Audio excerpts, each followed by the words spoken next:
तुम्ही कधी शांत बसल्यावर असा विचार केलाय का की आपण नक्की कोण आहोत? म्हणजे हे जे शरीर दिसतंय तेवढंच आपण आहोत की आपल्या पलीकडं अजून काही मोठं, खोल आणि व्यापक अस्तित्व आहे? आपण आणि ही अफाट सृष्टी खरंच वेगळे आहोत का? की आपण सगळे एकाच सत्याचा भाग आहोत? याच प्रश्नाभोवती फिरणारे दोन जबरदस्त विचार आहेत, ते म्हणजे द्वैत आणि अद्वैत. खरं म्हणजे हे दोन शब्द फक्त शब्द नाही आहेत, तर या संपूर्ण विश्वाकडे पाहण्याचे दोन वेगवेगळे दृष्टिकोन आहेत.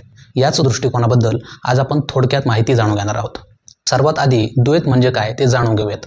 असं समजा की तुम्ही आरशासमोर उभे आहात आणि तुम्हाला आरशात तुमचं प्रतिबिंब दिसतंय. आता मला सांगा, तिथं नक्की किती लोक आहेत? तुम्ही म्हणाल, मी एकच आहे, पण आरशात माझी प्रतिमा दिसते, म्हणजे दिसताना दोन दिसतात, बरोबर? बस हे जे एक असणं आणि दोन दिसणं आहे, यातच आपल्या आजच्या विषयाचं गुपित दडलंय.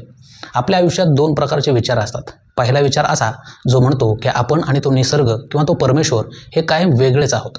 जसा एक छोटासा दिवा आणि सूर्य. दिवा सूर्यासारखा प्रकाश देऊ शकत नाही किंवा तो सूर्याची बरोबरी करू शकत नाही, पण तो सूर्याच्या प्रकाशात राहून त्याचं कौतुक करू शकतो. खरं म्हणजे या विचारात भक्ती आहे. समजा तुम्हाला गुलाबाच्या फुलाचा सुवास घ्यायचा आहे, मग तुम्ही काय करता? तुम्ही त्या फुलाजवळ जाता, श्वास घेता आणि म्हणता, वाह काय सुंदर सुगंध आहे. पण आता इथे एक मेख आहे.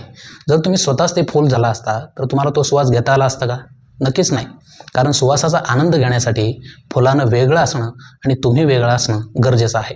हा जो दोन असण्याचा भाव आहे त्यालाच म्हणतात द्वैत. हे तत्त्वज्ञान साधारण 800 वर्षांपूर्वी श्री माधवाचार्यांनी जगासमोर मांडलं. त्यांनी सांगितलं की देव हा स्वामी आहे आणि आपण त्याचे सेवक आहोत. हे नातं खूप गोड असतं, कारण यात आपण कोणासमोर तरी नतमस्तक होऊ शकतो, कोणाची तरी गप्पा मारू शकतो. सोप्या भाषेत सांगायचं तर जिथं तू आणि मी असे दोन वेगवेगळे अस्तित्व असते त्यालाच म्हणतात द्वैत. याच भक्तीच्या प्रवासाबद्दल आणि द्वैतातून अद्वैताकडे जाणाऱ्या वाटेबद्दल संत ज्ञानेश्वर महाराज हरिपाठात म्हणतात की एक नाम हरी द्वैत नाम दोरी अद्वैत कुसरी विरळा जाणे. याचा अर्थ असा की जेव्हा आपण एका हरीच्या नामात हरवून जातो तेव्हा आपल्या मनातील मी आणि देव वेगळे आहोत हा द्वैताचा पडदा हळूहळू दूर होतो. पण हे अद्वैत अनुभवाचं कौशल्य एखादा भाग्यवानच जाणू शकतो. मग हे अद्वैत नक्की काय आहे तर ऐका. समुद्रातली लाट जेव्हा उसळी मारून वर येते तेव्हा तिला वाटतं की मी किती मोठी आहे, मी किती उंचावर आहे. पण ज्या क्षणी लाट शांत होऊन खाली बसते तेव्हा तिला काय जाणवतं? तिला जाणीव होते की अरे मी तर वेगळी नव्हतेच, मी तर पाणीच होते, फक्त वाऱ्यामुळे मला थोडा वेळ आकार मिळाला होता. हेच उदाहरण सोन्याच्या दागिन्यांच्या बाबतीतही लागू पडतं. कोणाच्या हातात अंगठी असते, कोणाच्या गळ्यात साखळी असते, तर कोणाच्या हातात कडं असतं. वरून बघितलं तर ही नावं वेगळी आहेत, त्यांचे आकारही वेगळे आहेत. पण जर आपण या तिन्हींना वितळवलं तर शिल्लक काय राहतं? फक्त सोनं.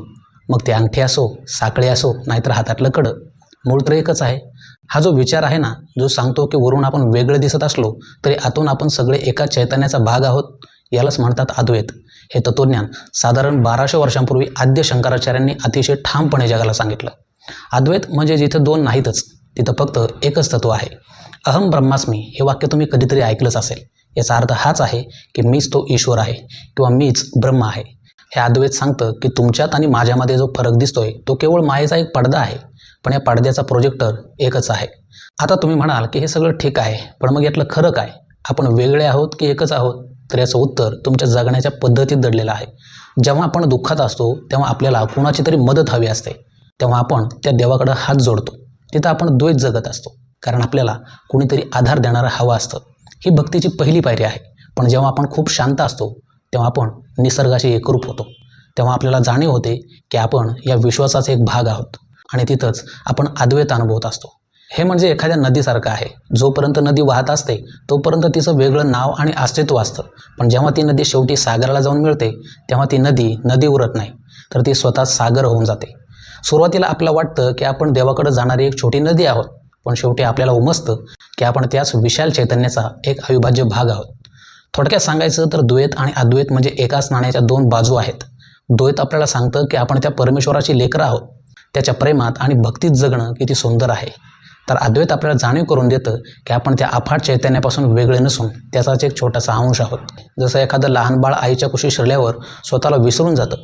जोपर्यंत बाळ आईच्या समोर असतं तोपर्यंत ती आई आणि बाळ असे दोन वेगळे भाव असतात. हे झालं द्वैत. पण जेव्हा आई त्या मुलाला घट्ट मिठीत घेते तेव्हा त्या प्रेमाच्या क्षणात दोघंही एकरूप होऊन जातात. तिथं वेगळेपणा उरतच नाही. यालाच द्वैत म्हणतात. त्यामुळे भक्तीच्या प्रवासाची सुरुवात करा आणि अनुभवाने त्या सत्याशी एकरूप व्हा, कारण शेवटी रूप कितीही असली तरी त्यामागची मूळ शक्ती आणि सत्य एकच आहे. आशा करतो की ही माहिती तुम्हाला नक्कीच आवडली असेल. हा व्हिडिओ उपयुक्त वाटला असेल तर लाईक करा, शेअर करा आणि असेच नवनवीन व्हिडिओज पाहण्यासाठी चॅनलला सबस्क्राईब करा.